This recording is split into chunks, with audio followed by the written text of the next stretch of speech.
ಇಂಥ ಪರಿಸ್ಥಿತಿಲಿ ಅಲೇಖ್ಯಾಗೆ ಹೇಗ್ ಮದ್ವೆ ಮಾಡಿ ಕಳಿಸ್ತೀಯಾ? ಹೊಸ ಸಮಸ್ಯೆಗಳು ಬರ್ತಿದ್ಯಾ ಅವನಿ, ಸ್ವಲ್ಪ ಹುಷಾರಾಗಿ ಯೋಚನೆ ಮಾಡು.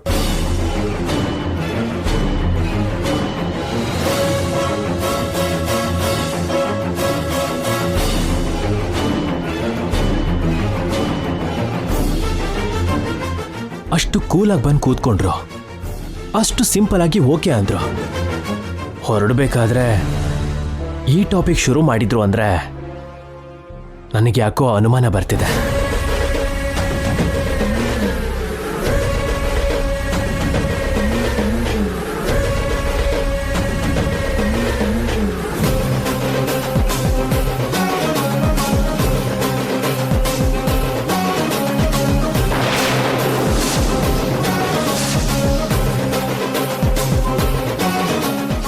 ಅಲೇಖ್ಯ, ಅಯ್ಯೋ ಏನ್ ಮಾಡ್ತಿದ್ಯಾ ಅಲೇಖ್ಯ? ನಾನು ಹೊರಟೋಗ್ತೀನಿ ಅಕ್ಕ. ನನ್ನಿಂದ ನಿನಗೆ ತೊಂದರೆ ಆಗ್ಬಾರ್ದು. ಯಾರೋ ಏನೋ ಅಂದ್ರು ಅಂತ ನೀನ್ ಯಾಕೆ ಹೋಗ್ತೀಯಾ? ಮಾತಾಡೋರೆ ಹಾಗೆ, ಅವ್ರ ಬಗ್ಗೆ ಯೋಚನೆ ಮಾಡಿದ್ರೆ ಬದುಕೋದ್ ಕಷ್ಟ. ಆದ್ರೂ ಅವ್ರು ಮಾತಾಡಿದ್ದೆಲ್ಲ ನಿಜ ಅಲ್ಲ ಅಲ್ವಾ? ಶ್ರೀಕರ್ ಮಾವಂಗೂ ನಿಂಗೂ ಯಾವುದೇ ಸಂಬಂಧ ಇಲ್ಲ ಅಂತ ನಮ್ ಎಲ್ರಿಗೂ ಗೊತ್ತಲ್ವಾ? ನೀನ್ ಯೋಚನೆ ಮಾಡ್ಬೇಡ. ದೇವ್ರಂತ ನೀನು ನನಗೋಸ್ಕರ ಬಯಸ್ಕೊಳ್ಳೋದು ಇಷ್ಟ ಆಗ್ತಿಲ್ಲ ಅಕ್ಕ. ಇದಕ್ಕೆ 100 ಪಟ್ಟು ಮಾತುಗಳನ್ನ, ಘೋರವಾದ ಅವಮಾನನ ಎಷ್ಟೋ ಅನುಭವಿಸಿದ್ದೀನಿ. ಅದನ್ನೆಲ್ಲ ಎದುರಿಸಿ ದಾಟ್ಕೊಂಡು ಬಂದಿದ್ದೀನಿ ಅಲೇಖ್ಯ. ನಾನು ನಿಮ್ಮಮ್ಮಂಗೆ ಮಾತು ಕೊಟ್ಟಿದ್ದೀನಿ, ನಿನ್ನ ಜವಾಬ್ದಾರಿನ ತಗೊಂಡಿದ್ದೀನಿ. ನಿನ್ನ ಮದುವೆನ ನಾನು ಮಾಡ್ತೀನಿ. ನೀನು ಈ ಮನೆಯಿಂದ ಹೋಗಬೇಕು ಅಂದರೆ ಬೇರೆಯವ್ರ ಮನೆಗೆ ಸೊಸೆಯಾಗಿ ಮಾತ್ರ ಹೋಗಬೇಕು.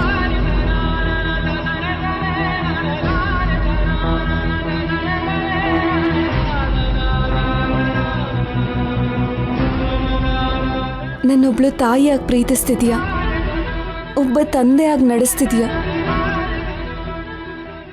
ಒಬ್ಳು ಒಡ ಹುಟ್ಟಿದವಳ ಥರ ನಡ್ಕೋತಿದ್ಯಾ. ನನಗೆ ಕಷ್ಟ ಬಂದರೆ ನೀನು ಕಣ್ಣೀರು ಹಾಕ್ತಿದ್ಯಾ.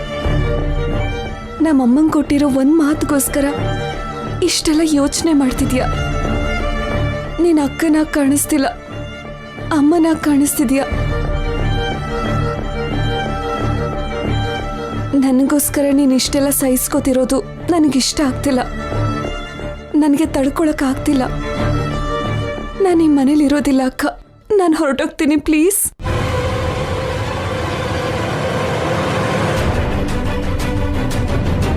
ನೀನು ಎಲ್ಲಿಗೂ ಹೋಗೋದಕ್ಕೆ ಅವಕಾಶ ಇಲ್ಲ. ಎಷ್ಟೇ ಸಮಸ್ಯೆ ಬಂದರೂ ನಾನು ನೋಡ್ಕೋತೀನಿ. ಈ ಸಂಬಂಧ ಇಲ್ಲ ಅಂದರೆ ಬೇರೆ ಸಂಬಂಧ, ಅದೂ ಇಲ್ಲ ಅಂದರೆ ಇನ್ನೊಂದು ಸಂಬಂಧ ನೋಡ್ತೀನಿ. ನೀನು ಇಷ್ಟಪಡೋನು, ನಿನ್ನ ಬಗ್ಗೆ ಅರ್ಥ ಮಾಡ್ಕೊಳ್ಳೋನು ಎಲ್ಲಿದ್ರೂ ಕರ್ಕೊಂಡು ಬಂದು ನಿನಗೆ ಕೊಟ್ಟು ಮದುವೆ ಮಾಡ್ತೀನಿ. ಅಲ್ಲಿವರೆಗೂ ನೀನು ಈ ಮನೇನ ಬಿಟ್ಟು ಹೋಗೋದಕ್ಕೆ ಅವಕಾಶ ಇಲ್ಲ. ಇದೇ ನನ್ನ ಮಾತು.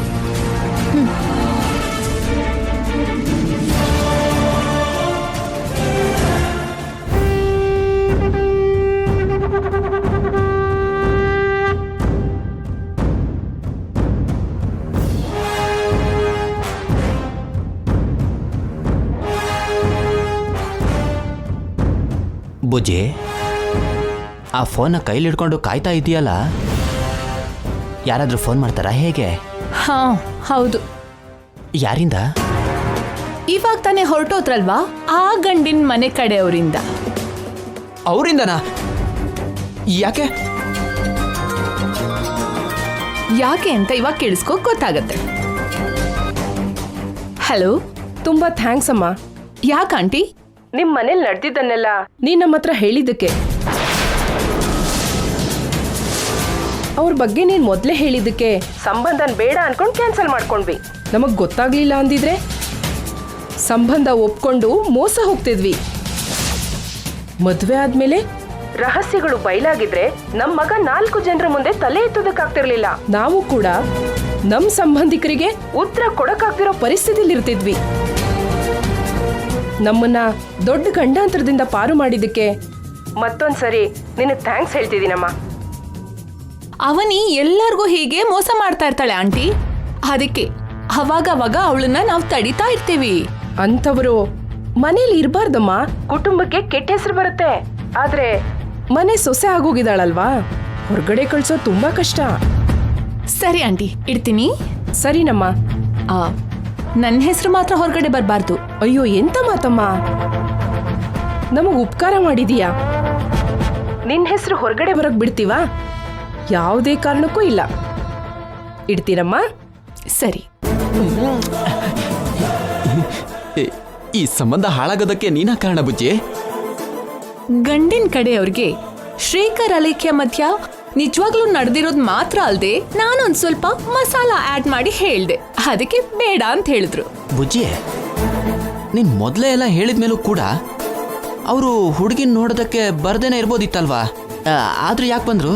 ಮನೆಯವ್ರು ಎಲ್ಲಾರ ಮುಂದೆ ಅವನಿಗೆ ಅವಮಾನ ಆಗ್ಬೇಕು ಅಂದ್ರೆ ಅವರು ಬರ್ಬೇಕಲ್ವಾ? ಅದಕ್ಕೆ ಆ ರೀತಿನಲ್ಲಿ ಅವರನ್ನ ಒಪ್ಸಿ ಬರೋದಕ್ಕೆ ಹೇಳ್ದೆ. ನನ್ ಗೈಡ್ಲೈನ್ಸ್ ಪ್ರಕಾರನೇ ಬಂದ್ರು. ಸಮಯ ನೋಡಿ ಗಲಾಟೆ ಶುರು ಮಾಡ್ಕೊಂಡ್ರು. ಅಬ್ಬಾ ಅಬ್ಬಾ, ನೀನು ಮಾಮೂಲಿ ಅವಳು ಅಲ್ವೇ ಅಲ್ಲ ಬುಜ್ಜಿ. ಹೌದೌದು, ಮಾಮೂಲಿ ಅವಳಲ್ಲ, ಪರಮ ದುಷ್ಟೆ.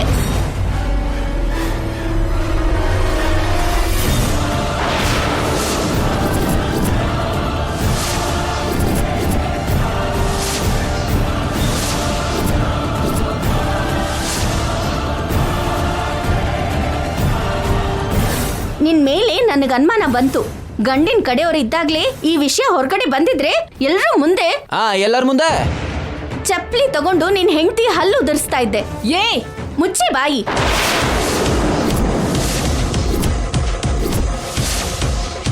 ಬುದ್ಧಿ ಇಲ್ದೇ ಇರೋಳೆ.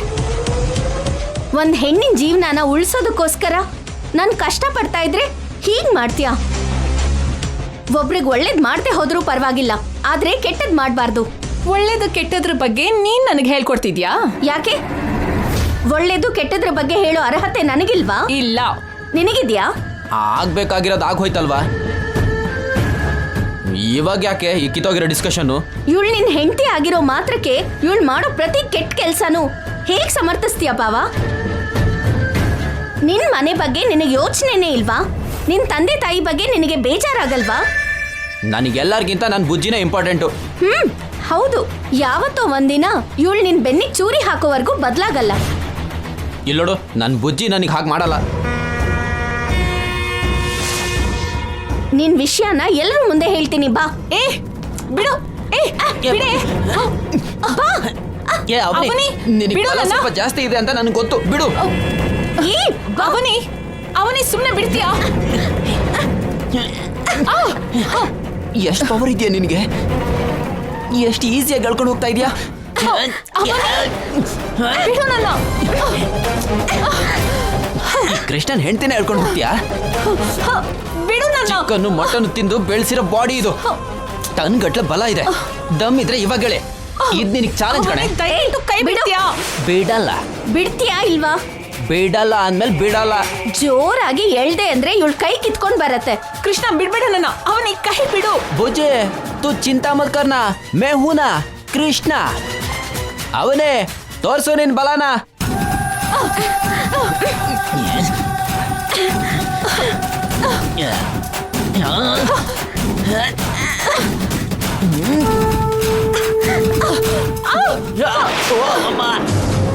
ಅಯ್ಯೋ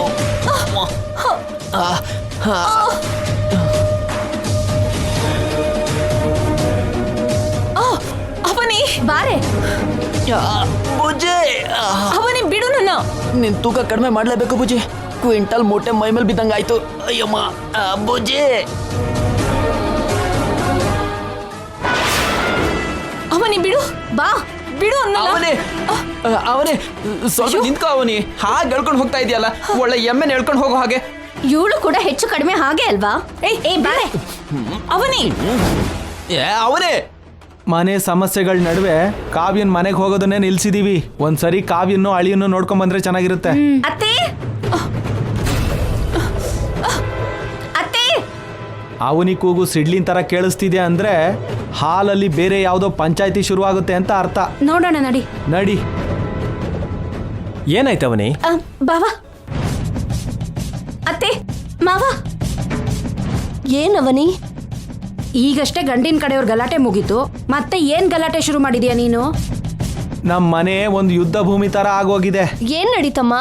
ನಿಮ್ಮಂತ ಜಾತಕ ಹೊಂದಿರೋ ನಿಮ್ 2ನೇ ಸೊಸೆ ಇದ್ದಾಳಲ್ಲ, ಏನ್ ಘನಕಾರ್ಯ ಮಾಡಿದಾಳೋ ಗೊತ್ತಾತೆ? ಏನ್ ಮಾಡಿದ್ಲು? ಬಂದಿದ್ ಸಂಬಂಧನ ಹಾಳ್ ಮಾಡಿದ್ಲು.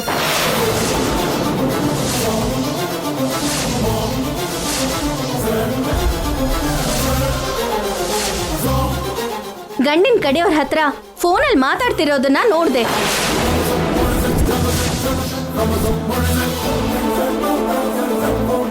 ನಮ್ಮನ್ನ ಅವಮಾನಿಸೋದಕ್ಕೆ ಅವ್ರನ್ನ ಮನೆಗ್ ಕರ್ಸಿದಾಳೆ. ಆದ್ರೆ ಹೇಳ್ಬೇಕಾಗಿರೋದನ್ನೆಲ್ಲ ಅವ್ರಿಗೆ ಮೊದ್ಲೇ ಹೇಳಿದಾಳೆ. ಅವನಿ ಹೇಳಿದ್ದು ನಿಜಾನಾ? ನಿಜಾನಾ ಅಂತ ಕೇಳ್ತಾ ಇದ್ದೀನಿ. ಸುಳ್ಳು ಅಮ್ಮ. ಅವನಿ ನಿಹಾರಿಕನ ಕೆಟ್ಟೊಳಗ್ ಮಾಡೋದಕ್ಕೆ ಹಾಗೆ ಹೇಳ್ತಿದ್ದಾಳೆ. ನಿಹಾರಿಕಾ, ನೀನ್ ಹೇಳು, ಅವನಿ ಹೇಳಿದ್ದು ನಿಜಾನಾ ಅಲ್ವಾ? ನೀನ್ ಹೇಳಿದ್ರು ಹೇಳ್ದೆ ಹೋದ್ರು ನಾನು ಸತ್ಯ ತಿಳ್ಕೊಬಲ್ಲೆ. ನಿಜಾನೇ.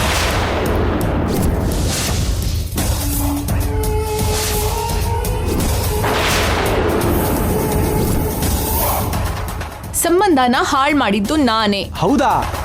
ಇಂಥ ವಿಷಯನ ನಮ್ ಗ್ಯಾಂಗ್ ಜೊತೆ ಮೊದಲೇ ಡಿಸ್ಕಸ್ ಮಾಡ್ತೀಯಾ ಅಲ್ವಾ? ಮತ್ತೆ ಹೇಳ್ದೇನೆ ನೀನೇ ಪ್ರೊಸೀಡ್ ಆಗೋಗಿದ್ಯಲ್ಲ, ಯಾಕೆ? ನಿನ್ ಬಾಯಿ ಮುಚ್ಚು. ನಿನ್ಗೆ ಯಾವಾಗ ಏನ್ ಮಾತಾಡ್ಬೇಕೋ ಗೊತ್ತಾಗಲ್ಲ. ನಿನ್ ಬಾಯಿಗೆ ಹೊಲಿಗೆ ಹಾಕ್ಬೇಕು. ಯಾಕ ರೀತಿ ಮಾಡ್ದೆ? ಯಾಕತ್ತೆ ನನ್ ಮೇಲೆ ಕೋಪ ಮಾಡ್ಕೋತಿದ್ದೀರಾ? ಒಂದು ಹೆಣ್ಣಿನ ಜೀವನನ ನಾಶ ಮಾಡ್ಬೇಕು ಅನ್ಕೊಡೋದು ತಪ್ಪಲ್ವಾ? ಈ ಮನೆಯಲ್ಲಿ ಅವನಿ ಏನ್ ಹೇಳ್ತಾಳೋ ಅದೇ ನಡಿಬೇಕಾ? ಅವನಿ ಹೇಗ್ ನಡ್ಕೊಳ್ಳಿ ಅಂತಾಳೋ ಎಲ್ಲರೂ ಹಾಗೆ ನಡ್ಕೋಬೇಕಾ? ಅವಳ ಮಾತುಗಳಿಗೆ ನಾವೆಲ್ಲರೂ ಸಪೋರ್ಟ್ ಮಾಡ್ಬೇಕಾ?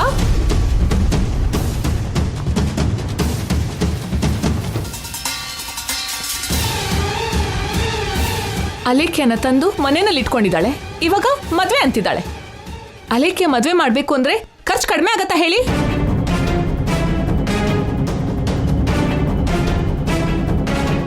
ಅಷ್ಟೊಂದು ದುಡ್ಡನ್ನ ಎಲ್ಲಿಂದ ತರ್ತೀರಾ? ರುದ್ರಾಣಿ ಅವ್ರು ನೋಡಿದ್ರೆ ಕೋಮಾದಲ್ಲಿದ್ದಾರೆ. ಅವಳು ಈಗಲೇ ಹೊರಗಡೆ ಬರೋ ತರ ಇಲ್ಲ. ನಿಹಾರಿಕಾ ಹೇಳ್ದ ಹಾಗೆ ಅಷ್ಟ್ರಲ್ಲಿ ಯಾವ್ದಾದ್ರು ಸಂಬಂಧ ಸೆಟ್ ಆದ್ರೆ ನಾವೇ ದುಡ್ಡು ಹಾಕ್ಬೇಕಲ್ವಾ? ತಪ್ಪೇನಿದೆ ಅದಕ್ಕೆ? ಹೆಣ್ಮಕ್ಳು ಮದ್ವೆಗೆ ಸಹಾಯ ಮಾಡಿದ್ರೆ ನಮಗ್ ಪುಣ್ಯನೇ ಅಲ್ವಾ? ನನ್ ಮಗಳು ಗಂಡನ್ ಮನೆ ಬಿಟ್ಟು ಬಂದಾಗ ಅಪ್ಪ ಅಮ್ಮನ್ ಕೇಳಿದ್ವಿ, ಅವಾಗ ಕೊಟ್ರಾ? ಒಳ್ಳೆ ಪಾಯಿಂಟೇ ಕೇಳ್ದೆ ಕಣೆ. ಲಾವಣ್ಯ ಅಕ್ಕ ಕೂಡ ನೆಕ್ಲೆಸ್ಗೋಸ್ಕರ ದುಡ್ಡು ಕೇಳಿದ್ರು. ಅದನ್ನಾದ್ರೂ ನೀವು ಅವ್ರಿಗೆ ಕೊಟ್ರಾ ಹೇಳಿ? ಅಣ್ಣನ ಮೇಲೆ ಸಾಲದವರು ದಾಳಿ ಮಾಡಿದ್ರು, ಅವಾಗ ಕೊಟ್ರಾ? ಮತ್ತೆ ಇವಾಗ ಹೇಗ್ ಕೊಡ್ತೀರಾ? ರುದ್ರಾಣಿಯವರು ಕೋಮದಿಂದ ಬರ್ತಿದ್ದಾಗೆ ಕೊಟ್ಬಿಡ್ತಾರೆ. ಲವ್, ಅವರು ಕೋರ್ಟಿಗೆ ಹೋಗಿಲ್ಲ, ಕೋಮಕ್ಕೆ ಹೋಗಿರೋದು. ಸ್ವಲ್ಪ ಬುದ್ಧಿ ಇರೋ ತರ ಮಾತಾಡು. ಆದ್ರೂ ನಮ್ದು ಒಟ್ಟ ಆಸ್ತಿ. ದಾರಿಲಿ ಹೋಗೋರ್ಗೆಲ್ಲ ಖರ್ಚು ಮಾಡ್ತೀನಿ ಅಂತ ಹೇಳಿದ್ರೆ ನಾವ್ ಹೇಗೆ ಒಪ್ಕೋತೀವಿ? ದೊಡ್ಡಣ್ಣ ಅದಕ್ಕೆ ಇದಕ್ಕೆ ಖಂಡಿತ ಒಪ್ಕೊಳ್ಳೋದೇ ಇಲ್ಲ. ಲಾವಣ್ಯ ಇರ್ಬೇಕಾದ್ರೆ ಈ ಟಾಪಿಕ್ ಬಂದಿದ್ರೆ ಇನ್ನೇನಾದ್ರೂ ಇತ್ತಾ? ಬಾಯಿಗೆ ಏನ್ ಬರುತ್ತೋ ಅದನ್ನೇ ಹೇಳ್ತಿದ್ಲು. ಈ ವಿಷಯದಲ್ಲಿ ನಮ್ ಸಪೋರ್ಟ್ ಅಂತೂ ನಿಹಾರಿಕಾಗೆ ಮಾವನವ್ರೆ.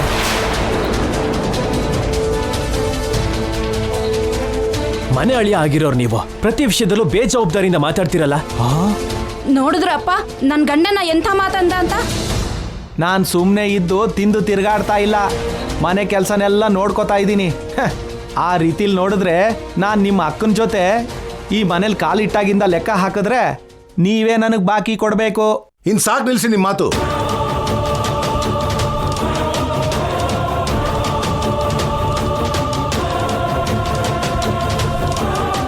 ಆದ್ರೂ ಈಗ ಮದುವೆ ಖರ್ಚಿನ ಬಗ್ಗೆ ಯಾಕೆ ಮಾತಾಡ್ತಿದ್ದೀರಿ? ಸಂಬಂಧ ಸೆಟ್ ಆದ್ಮೇಲೆ ನೋಡೋಣಂತೆ. ಅಲೇಖ್ಯ ಮದ್ವೆಗೆ ನೀವ್ ದುಡ್ಡು ಖರ್ಚು ಮಾಡ್ತೀರಾ ಅಂತಂದ್ರೆ ನಾವ್ ಒಪ್ಕೊಳ್ಳಲ್ಲ. ಆ ಸಮಯಕ್ಕೆ ರುದ್ರಾಣಿ ಹುಷಾರಾಗ್ಬೋದಲ್ವಾ? ಹುಷಾರಾಗ್ಲಿಲ್ಲ ಅಂದ್ರೆ ಸೆಟ್ ಆಗಿರೋ ಸಂಬಂಧನ ಬೇಡ ಅಂತೀರಾ? ಶ್ರೀಕರ್ನ ಕಾಪಾಡಿದ್ಲು ಅಂತ ಅವನಿ ಮಾತು ಕೊಟ್ಟಿದ್ದಾಳೆ. ಇವಾಗ ನಾವು ಅವನಿ ಪರವಾಗಿರ್ಬೇಕಾ? ಮದ್ವೆಗೆ ದುಡ್ಡು ಖರ್ಚು ಮಾಡೋದಕ್ಕೆ ಒಪ್ಪಿಗೆ ಇಲ್ಲ ಅಂತ ನಿಮ್ ಕಡೆ ಸಪೋರ್ಟ್ ಮಾಡ್ಬೇಕಾ? ಇಂಥ ಪರಿಸ್ಥಿತಿಲಿ ಮದ್ವೆ ಹೇಗ್ ನಡೆಯುತ್ತೋ ಏನೋ.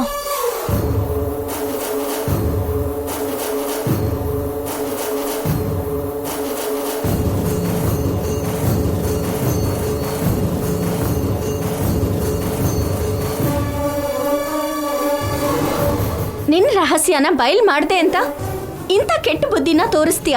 ಮನುಷ್ಯಳೇನಾ ನೀನು? ಮಾನವೀಯತೆ ಇದೆಯಾ ನಿಂಗೆ? ನಾವೇ ಹೋಗಿ ಕೆಸರು ಮೇಲೆ ಕಾಲು ಹಾಕೋದು ಅಂದ್ರೆ ಇದೇ ಅವನಿ. ನೀನು ನಮ್ಮೆಲ್ಲರ ದುಡ್ಡಲ್ಲಿ ಅಲೇಖ್ಯ ಮದ್ವೆನ ಹೇಗ್ ಮಾಡ್ತೀಯ ಅಂತ ನಾನು ನೋಡ್ತೀನಿ. ಇನ್ನು ಅವನಿಗೆ ಕೈಲಾಗಲ್ಲ ಬಿಡು. ಅಲೇಖ್ಯ ಹತ್ರ ಹೋಗಿ ಇನ್ನು ನೀನು ಹೊರಟೋಗಮ್ಮ ಅಂತ ಬೇಡ್ಕೋಬೇಕು.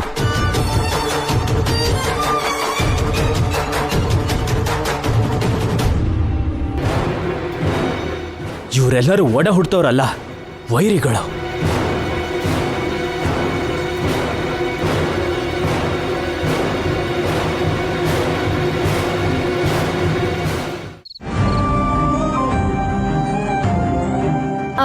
ಬಾವಾ, ಅಡ್ಗೆ ಮನೇಲಿ ಪೈಪ್ ಲೀಕ್ ಆಗ್ತಾ ಇದೆ, ನಾಳೆ ಪ್ಲಂಬರ್ನ ಕರ್ಸು. ಸರಿ. ಏನ್ ಯೋಚನೆ ಮಾಡ್ತಿದ್ಯಾ ಬಾವಾ? ಅಲೇಖ್ಯಕ್ಕೆ ಮದ್ವೆ ಮಾಡೋಣ ಅನ್ಕೊಂಡ್ರೆ ಮದ್ವೆ ಖರ್ಚನ್ನ ಯಾರು ನೋಡ್ಕೋತಾರೆ ಅಂತ ನಿಹಾರಿಕಾ ಲಿಂಕ್ ಇಟ್ಲು. ಬಂಗಾರದಂತ ಸಂಬಂಧನ ಹಾಳು ಮಾಡಿದ್ಲು. ಇಂಥ ಪರಿಸ್ಥಿತಿಲಿ ಮುಂದೆ ನೀನು ಎಷ್ಟೇ ಸಂಬಂಧಗಳು ತಗೊಂಡ್ ಬಂದ್ರು ಎಲ್ಲರ ಮುಂದೆ ಮದ್ವೆಗಾಗೋ ಬಜೆಟ್ ಬಗ್ಗೆ ಮಾತಾಡ್ತಾ ಹಾಳು ಮಾಡ್ತಾನೆ ಇರ್ತಾಳೆ. ಅವಳ ಜೊತೆ ಆ ಪ್ರಾಬ್ಲಮ್ ಅಂತೂ ಇದೆ. ಒಂದ್ ವೇಳೆ ಒಳ್ಳೆ ಸಂಬಂಧ ಸೆಟ್ ಆದ್ರೂ ನಾವು ಆ ಖರ್ಚುಗಳನ್ನ ನೋಡ್ಕೊಳ್ಳೋ ಪೊಸಿಷನ್ ಅಲ್ಲಿಲ್ಲ. ಈ ಪ್ರಾಬ್ಲಮ್ ಇಂದ ಹೇಗೆ ಹೊರಗೆ ಬರೋದು? ಒಂದ್ ಹೆಣ್ಣಿಗೆ ಒಂದ್ ಒಳ್ಳೆ ಜೀವನ ಕೊಡಿಸ್ಬೇಕು ಅನ್ಕೊಳ್ಳೋದು ಒಂದು ಒಳ್ಳೆ ಸಂಕಲ್ಪ. ನಿಹಾರಿಕಾ ಅಂತವ್ರು ಎಷ್ಟೇ ಜನ ಅಡ್ಡಿ ಮಾಡಿದ್ರು ಖಂಡಿತವಾಗ್ಲೂ ಯಾವುದೋ ಒಂದ್ ದಾರಿ ಕಾಣಿಸತ್ತೆ ಅನ್ನೋ ನಂಬಿಕೆ ನನಗಿದೆ ಬಾವ. ನಾನ್ ಜವಾಬ್ದಾರಿ ತಗೊಂಡೆ ಅಂದ್ರೆ ಅದು ನೆರವೇರೋವರೆಗೂ ಬಿಡೋದಿಲ್ಲ. ಆ ಪ್ರಯಾಣದಲ್ಲಿ ಎಷ್ಟೇ ಅಡ್ಡಿ ಸಮಸ್ಯೆ ಬಂದ್ರೂ ದಾಟ್ಕೊಂಡು ಹೋಗ್ತಾ ಇರ್ತೀನಿ. ನಿನ್ ಹಠದ ಬಗ್ಗೆ ನನಗೆ ಗೊತ್ತು ಅವನಿ. ಏನಾದ್ರೂ ಅನ್ಕೊಂಡ್ರೆ ನೀನ್ ಸಾಧಿಸ್ತೀಯ. ಒಂದ್ ಟೈಮಲ್ಲಿ ಅಲೇಖ್ಯ ಮೇಲೆ ಎಷ್ಟು ಕೋಪ ಇತ್ತೋ ಈಗ ಅವಳಂದ್ರೆ ಅಷ್ಟೇ ಇಷ್ಟ. ಯಾಕೆ ಅಂದ್ರೆ ಅವತ್ತು ದೇವಸ್ಥಾನದಲ್ಲಿ ಎಲ್ರ ಮುಂದೆ ದೊಡ್ಡ ದೊಡ್ಡ ಮಾತನ್ನ ಹೇಳಿದ್ಲು. ನಿನ್ನ ಪಡ್ಕೊಳ್ಳೋದಕ್ಕೆ ಇನ್ನೂ ಅವಕಾಶ ಇದ್ರೂ ಕೂಡ ಕೈ ಬಿಟ್ಲು. ನೀನ್ ನನಗ್ ಕಟ್ಟಿರೋ ತಾಳಿನ ನಿನ್ ಕೈಯಾರೆ ತೆಗಿಬೇಕು ಅನ್ಕೊಂಡಾಗ ಅವಳು ಒಪ್ಕೊಳ್ಳಿಲ್ಲ. ಒಬ್ಬ ಮನುಷ್ಯನಲ್ಲಿ ಅದು ದೊಡ್ಡ ಬದಲಾವಣೆ, ದೊಡ್ಡ ಪಶ್ಚಾತ್ತಾಪ. ಆ ಕ್ಷಣ ಅವಳಲ್ಲಿ ಶುರುವಾದ ಆ ಬದಲಾವಣೆಗೆ ಅವಳು ದೇವರು ಒಳ್ಳೆ ಭವಿಷ್ಯನ ಪ್ರಸಾದಿಸ್ಬೇಕು. ಅದು ನಮ್ಮಿಂದ ಆಗ್ಬೇಕು. ಆಗ್ಲೇ ನನ್ನ ಗಂಡನ್ನ ಕಾಪಾಡಿರೋ ಅಲೇಖ್ಯಾಗೆ ನಾನು ಕೂಡ ಸಹಾಯ ಮಾಡಿದೆ ಅನ್ನೋ ತೃಪ್ತಿ ನನಗುಳಿಯತ್ತೆ. ತಪ್ಪು ಮಾಡೋರು ಎಲ್ರೂ ಕೆಟ್ಟೋರಲ್ಲ. ಸರಿ ಮಾಡ್ಕೊಳ್ಳೋ ಅವಕಾಶ ಬಂದ್ರೂ ಕೂಡ ಬದಲಾಗದೇ ಇರೋರು ಕೆಟ್ಟೋರು. ಅಲೇಖ್ಯಾಗೂ ನಿಹಾರಿಕಾಗೂ ಮಧ್ಯ ಇರೋ ವ್ಯತ್ಯಾಸ ಅದೇ. ನಿಹಾರಿಕಾಗೆ ನಾವು ತುಂಬಾ ಅವಕಾಶನ ಕೊಟ್ವಿ, ಆದ್ರೂ ಬದಲಾಗ್ಲಿಲ್ಲ. ಫ್ಯೂಚರಲ್ಲಿ ಮಾತ್ರ ತುಂಬಾ ದೊಡ್ಡ ಏಟು ತಿಂತಾಳೆ. ತಪ್ಪು ಮಾಡಿದ ಪ್ರತಿಯೊಬ್ಬರನ್ನು ಅಮ್ಮನವರು ಶಿಕ್ಷಿಸ್ತಾಳೆ. ಕೊನೆಗೆ ನಿನ್ನ ಕೂಡ ಸುಮ್ಮನೆ ಬಿಡಲ್ಲ. ಆದ್ರೆ ಆ ನಿಹಾರಿಕನ್ ಮಾತ್ರ ಯಾಕೆ ನೋಡ್ತಾ ಸುಮ್ಮನಿದಳೋ ಅರ್ಥನೇ ಆಗ್ತಿಲ್ಲ. ಪಾಪಿ ಚಿರಾಯು ಅಂತಾರೆ ಅಲ್ವಾ? ಬಹುಶಃ ಅವಳಿಗೆ ಆ ರೀತಿಲಿ ಸಹಾಯ ಆಗ್ತಿದ್ಯೇನು. ಇವಾಗ ಹೇಗಿದ್ರು ಯಾವತ್ತಿಗಾದ್ರೂ ಕೆಟ್ಟದ್ದು ಅಂತ್ಯ ಆಗ್ಲೇಬೇಕು. ಅಲ್ಲಿವರೆಗೂ ಅವಳ ಪ್ರಯತ್ನಕ್ಕೆ ಅಡ್ಡಿ ಮಾಡ್ತಾನೇ ಇರಬೇಕು. ಅಲೇಖ್ಯ ಮದ್ವೆ ವಿಷಯದಲ್ಲಾದ್ರೂ ಅಮ್ಮನವರು ನಿನಗೆ ಸಹಾಯ ಮಾಡಬೇಕು ಅಂತ ಮನಸ್ಫೂರ್ತಿಯಾಗಿ ಕೇಳ್ಕೊತಿದ್ದೀನಿ.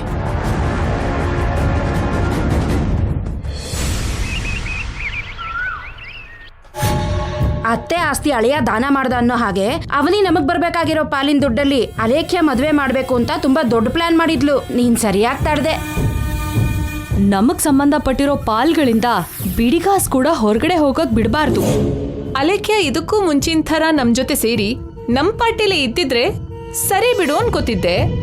ಇವಾಗ ಅವನಿ ಪಾರ್ಟಿಗೆ ಜಂಪ್ ಆಗೋಗಿ ನಮಗೆ ಎದುರು ಬಿದ್ದಾಗ ಹೇಗ್ ಸಹಿಸ್ಕೊಳ್ಳಿ?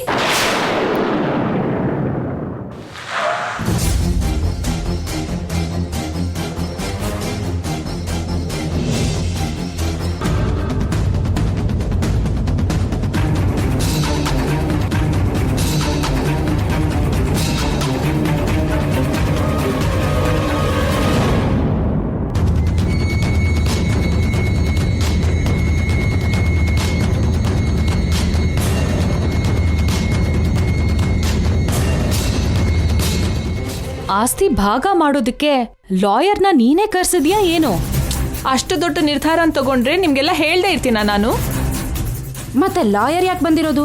ಯಾರು ಕರ್ಸಿದ್ರು ಅಂತ ನೋಡೋಣ ನಡೀರಿ. ಅಲೇಖ್ಯ ಅವರೇ